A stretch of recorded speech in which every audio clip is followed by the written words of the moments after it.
ಸೇರಿದರೆ ತುಂಬಿದ ಮನೆಯಂತೆ, ಮನಗಳು ಸೇರಿದರೆ ತುಂಬಿದ ಮನೆಯಂತೆ, ತುಂಬಿದ ಮನೆಯವನೇ ಧರೆಯಲ್ಲಿ ನಗುವಿನ ದೊರೆಯಂತೆ.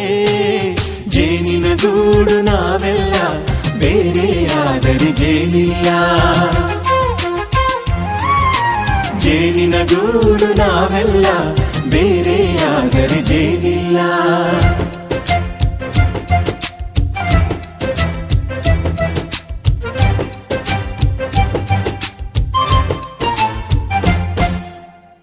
ಬದುಕಿನ ಬೆಂಡಿಗೆ ಅಂಟಿರೋ ಜೋಳದ ಕಾಳುಗಳ ನೋಡು, ಹೌದಪ್ಪ. ಸಿಪ್ಪೆಯ ಸೂರಿನಲ್ಲಿ ಸಹಜೀವನ ಮಾಡು ಅವರೆ ಕಾಳುಗಳ ನೋಡು. ಶಬಾಷ್. ಭೂಮಿಗೆ